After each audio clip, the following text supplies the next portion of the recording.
If any NFL team needs to strengthen their defensive line, they should call Kyle Busch because he got to Joey Logano practically untouched.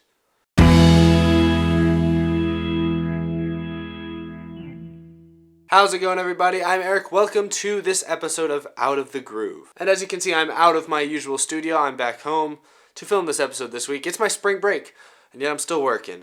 But of course I can't miss an episode, especially not after the eventful finish to last weekend's race at Las Vegas. So I'll jump right into it. I don't have a lot to talk about, but I have a lot to say about the few topics that I do have. To start things off, we are now 3 races into the Cup Series schedule. Las Vegas was last week. Martin Truex Jr. dominated the race. Keselowski almost stole the win at the last minute, but he had a problem with his car in the closing laps, allowing Truex to get the win.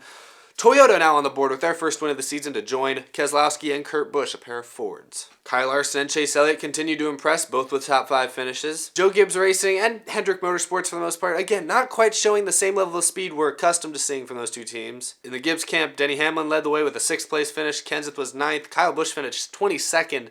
He was running top 10, top 5 before the last lap, so I'll cut him a little bit of a break there.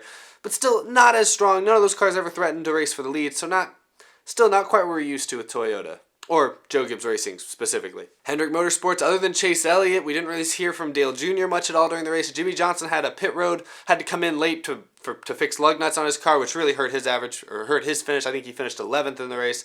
So again, not the great, other than Chase Elliott, not the greatest day for the Hendrick Chevys. Rookie drivers, again, kind of flew under the radar. Suarez was laps down. Ty Dillon was never really a factor. Eric Jones, again, ran top 10, finished 15th. That's back-to-back top 15s for Eric Jones, so he's definitely showing the most life of all the rookies this year. While the first 2 races of the season went very well for Stewart-Haas Racing, Las Vegas did not go well at all. Clint Bowyer finished 10th, so he basically carried the banner for him this weekend. Kevin Harvick blew a tire early. Danica Patrick blew an engine in epic fashion. And Kurt Busch, Daytona 500 winner, finished 30th. So not a great day for the Stewart-Haas Fords. But yeah, that's all I really have to say about the race itself. I thought stage racing again for the second week in a row helped, in my opinion. We saw late restarts before the end of stage 1 and the end of stage 2, which led to some dramatic 2 and 3 wide restarts, some shakeups at the front of the field.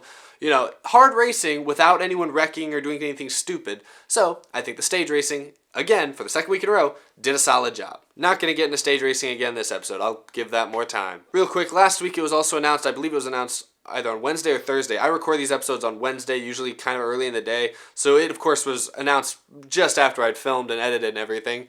Las Vegas will be getting 2 races starting in 2018. The rumors, I don't know if this has been confirmed, is that it will be the second race will be replacing the New Hampshire race in the Chase. So we will then have Las Vegas here, at the beginning of the season, then another Vegas race. Presumably 2 races into the Chase, or the playoffs. My dog's barking. There are problems you don't have to deal with in college. I don't even know if that picks up on the microphone. I might just look insane to you people. In my opinion, Las Vegas is a decent racetrack. I'm kind of sad to see if it is New Hampshire that they replace it with. I am kind of sad to see New Hampshire go. Of like the short mile or less tracks, it's probably my least favorite to watch racing at. But I think fans in general tend to like the shorter racetracks. I like that Matt Kenseth has won like 3 of the last 6 races there, so that helps too. But in the end, there are other tracks that could have been taken out that would have been a lot worse.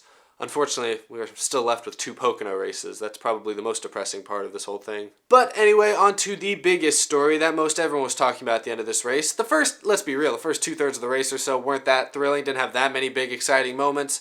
But by the end of the race, last couple restarts, final laps, final shakeups in the leaders in the running order, and of course the incident between Joey Logano and Kyle Busch got a lot of people talking, created quite a bit of buzz around the industry. I'll try to give a general play-by-play of what happened on the last lap. On the white flag lap, Joey Logano and Kyle Busch were battling for, I believe, it was 3rd spot. Keselowski was falling back, battling for a top 5 position. They raced clean through 1 and 2. Logano was able to kind of get up on the inside of Kyle Busch, but Kyle had a good run coming off of turn 2 to kind of edge up a little bit ahead down the backstretch, but not quite clear Logano. Now during this whole time, they were closing in really quickly on Brad Keselowski, who was well off the pace due to either a flat tire or some sort of issue. So as they were going down the backstretch, Joey Logano attempted to use Brad Keselowski kind of as a pick. You could see he moved up a little bit to kind of force Kyle Busch to check up and ease in line behind Keselowski. But Joey Logano forgot that he was racing with Kyle Busch, and Kyle Busch is not going to just let you pin him behind a slow race car, especially not on the last lap. So Kyle Busch, of course, in typical Kyle Busch fashion, hung a left, made pretty significant contact with Joey Logano's car. Both drivers were kind of in an awkward position heading into turns 3 and 4. However, then when they got to turns 3 and 4, Joey Logano slid up off the bottom of the racetrack, made heavy contact with Kyle Busch, spun the 18 completely around. Logano went on to finish 4th, I believe. Kyle Busch, like I mentioned earlier, finished 22nd. And it's been a while since we really saw Kyle Busch get into a super heated incident with somebody, but I mean, we were used to it back around 2010, 2009, all those days. We were used to seeing it pretty often then. It's been a while. But I forgot just how easy it is to rattle that man. Of course, Kyle Busch got out of his car and almost immediately went over to pit road, and like I mentioned at the very top of the show, he really just wandered straight up to Joey Logano without anyone reacting and delivered a kind of a soft right hook. It was like a... Of course, this immediately caused Joey Logano's crew members to dogpile on top of Kyle Busch. Some punches thrown, mostly people grown men laying on top of each other in the middle of a racetrack. Joey Logano was quickly pulled from the incident when Kyle Busch ultimately was removed. He was slightly bloodied in the face, so getting ready for Halloween, of course. Nothing huge really came out of it, just a lot of talk. Now, as of the recording on this episode at 3 o'clock in the afternoon on Wednesday, there have been no announcements of any penalties, fines, of any sort to either Logano or Kyle Busch, which is what it is. Assuming they don't get fined at all, because I believe the directors here at NASCAR have mentioned a couple times that they don't plan on fining them or anything, I'm like, okay. I mean, I'm pretty sure they fined other guys for punching dudes, but maybe they'll let this one slide. Maybe I'm just wrong about everything. Who knows? Anyway, so that's basically the incident that happened at the end of the race. I'm sure most of you want to know my take on it. My very elegant opinion on this, of course. And now before I do start talking, I think it is worth mentioning, a lot of you guys know that I am a big Matt Kenseth fan. Got that hat back there with a 17. That's a really old hat, actually. So presumably you think I would hate Joey Logano. And to be fair, I'm not a big Penske Racing fan. That's for sure. But I have mentioned in at least the last couple streams I've done, I don't know if I've ever mentioned it on this show, I liked Joey Logano. He was actually one of my favorite drivers before the incident at Martinsville in 2015 and all that other stuff beforehand with him and Kenseth. I liked Joey Logano, honestly. That incident, I definitely disliked him for a couple months there, but ever since then, he's grown back on me.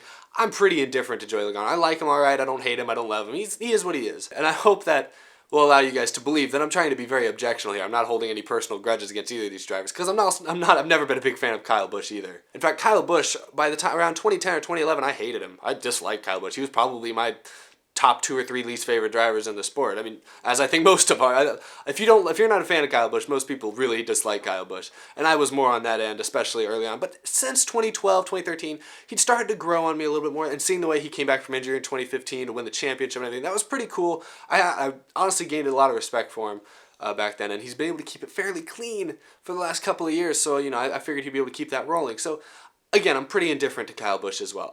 Honestly, if you had to tell me which driver I like more, I don't think I could. Even after this incident, I don't think I could. That being said, in the heat of the moment, when I first saw what happened on the racetrack, I put about 90% of the blame on Joey Logano. I blamed him for making an over-aggressive move, not only trying to block Kyle Busch in behind Brad Keselowski, but also just missing the corner and clearly overdriving it. That's the other thing I want to mention real quick. Quite quick tangent, but all these announcers keep saying that, oh, he got loose, slid up the racetrack. He didn't get loose. When someone gets loose, that implies that they entered the corner the right way, their car just isn't handling well, and the back wheel slipped. That's what getting loose means to me. Not overdriving the corner, taking a bad angle because it's the last lap and sliding up. That's not getting loose. No, that's just missing the turn. Anyway, in the heat of the moment, I saw Logano slide up the racetrack and just get into Kyle Busch, and I just looked at it as it's the same thing he did to Denny Hamlin at California in 2013. Just over-aggressive move on the last lap, missed his mark, slid up the racetrack, and wrecked the dude. It wasn't intentional, but it clearly was an accident and not a good decision on his part. After looking at more replays, I honestly put the thing that purely happened on the racetrack more 70% Logano's fault. I'll give Kyle Busch about 30% of the blame himself, though, because obviously when he was going down the backstretch, he didn't have to turn left and door slam Logano down the backstretch. He didn't have to, but it is the last lap, and Logano was clearly intending on using Keselowski as a pick. He wasn't giving Kyle Busch any room, that's for sure. And yes, is it safe to say that Kyle Busch hitting Joey Logano right before their entry into 3 messed his turn up a little bit? It sure did, but Logano still overdrove the corner. It's similar to what Brad Keselowski did at Richmond last year in a restart. He blew a gear on a restart, missed a shift, fell back, attempted to make it all up in turn 1, overdrove the corner, and ended up wrecking Kenseth. It's a very similar incident. Yes, Logano was put in a bad spot, partially by Kyle Busch, but partially by his own doing. Like I said, he was racing aggressively to try and keep Kyle behind Keselowski. And as a result, he was put in a kind of bad spot going into turn 3. And instead of accepting that he was in a bad spot and just trying to get through the corner as best he could, he instead decided to just overdrive the corner and really, much like I do or any of us do in video games, use the car on our outside as our brake in a sense. And that's just another instance of a Penske driver not really showing much regard for other people on the racetrack. So like I said, I give the actual on-track incident as kind of a 70% Logano's fault, 30% Kyle Busch for door slamming on the backstretch. Can't fault anyone 100% in particular here. As for after the race, obviously when Kyle Busch spins out, I knew he was going to be mad. I knew there was going to be yelling or arguing. I didn't think he was actually going to start fighting the guy.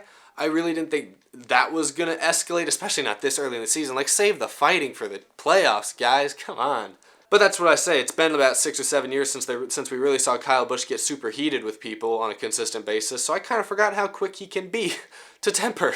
I mean, someone's got to fill Tony Stewart's shoes. I mean, he's gone. We got to have someone out there. So, of course, next thing we know, Fox Sports is cut into a dog pile of people, punching at Kyle Busch. Joey Logano's throwing a tantrum off to the sideline. It's just a disaster overall. And as far as the off-the-track incident, Kyle Busch is very wrong for going in and trying to start a fight. The fact that he just walked straight up to Logano, didn't say a word, just immediately started slapping at his face, trying to slap box him or something, was just not a good strategy. It was just dumb. And honestly, throwing punches like that just makes you look like you're throwing a tantrum. And everyone jokes about Kyle Busch being a crybaby, and I always kind of said, let him, lay off him a little bit. But seeing the way he clearly overreacted in this race, in this instance, it's hard to deny those jokes anymore. I'm not saying he shouldn't have been mad, but to immediately just walk in there and start punching, shoving dudes, immediately, especially 3 races into the season, that's not that cool. Especially in this case because, like I said earlier, Kyle Busch wasn't 100% right for what happened on the racetrack. Him choosing to hit Logano down the backstretch was clearly partially what led to the actual wreck taking place. So it wasn't like Logano just completely 100% went off the rails and did something stupid. So anyway, as much as I thought the fighting was entertaining and I was sitting there laughing on my couch, it shouldn't have happened. So now, of course, NASCAR's not, like they said, I guess are not going to fine them or anything like that because this is what they want. They want NASCAR drivers punching and fighting because, of course, Kyle Busch, Joey Logano, NASCAR were trending on Twitter and all over the internet all afternoon because of this. That's NASCAR wants eyes. I rarely watch his show or listen to his show or whatever, but I was flipping through the channels a couple days ago, turned on Colin Cowherd on the radio. He ended up talking about NASCAR for a good 10 minutes. I think that's a new record. Now, I think part of the reason it's just hard for me to accept them not fining either of these drivers at all is because I'm still sort of salty about the Kenseth being suspended for 2 races a couple years ago for doing something all the fans wanted him to do. NASCAR's turning this thing. They're so worried about viewers because clearly NASCAR is not as popular as football or basketball these days. They're so worried about viewers, but they're also so worried about maintaining, some sort of rules, some sort of organization within this whole sport.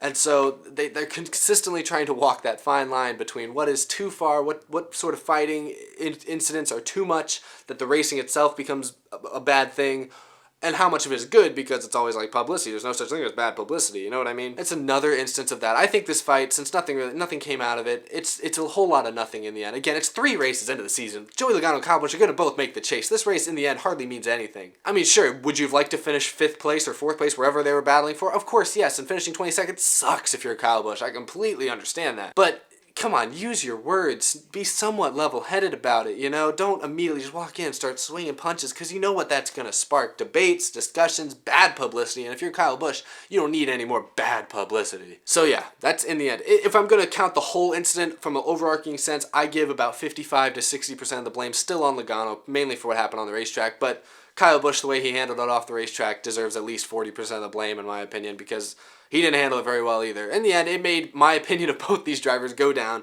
just a little bit, which, I don't know. I'm sure I'm not alone in that sense. I just knew when it was a Penske driver wrecking a Gibbs driver, and that Gibbs driver happened to be Kyle Busch, I think everyone in the whole arena should have known at that point that Logano needed a fence around him. Quick. But yeah, that's all I have to talk about this show. I don't know how long that was. I don't know how long that rambling was, and now I'm rambling again, but that's it for this week. Next week, I'll be back talking about Phoenix. We're going to our first, still not really a short track, is it? It's a mile? First shorter racetrack. First not 200-mile-an-hour racetrack of this season, so that'll be fun. I'll be back in my normal studio next week. It's not even really a studio, it's where I live and sleep, so it's a very multi-purpose room. I'll be back there next week.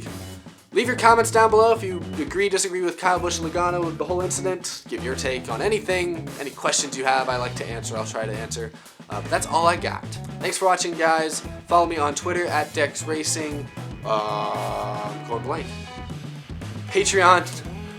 Patreon link is down there as well. Really appreciate you guys check that out. Thanks to the sponsors of this episode, by the way. Yes, look at those beautiful names right there. You can find out how to potentially get your name on this list by visiting that Patreon page. Encourage you to do that in the description. Link is down there and whatnot. Also, most recently, I've added some merchandise stuff to my Cafe Press store, and actually, we've got hats now for the Deadly Cup series. Yeah, so check that out if you're so inclined. I think we got some Out of the Groove stuff on there as well, so hit it up.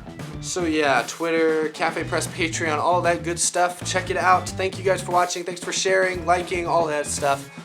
That's it for this week. I'll see you guys next Thursday. Have a good one. I'm really bad at that.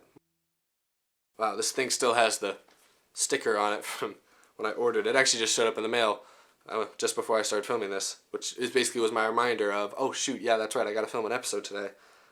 I forgot to take the sticker off, so yeah, I'm sure that looked dumb on camera. Can't win them all.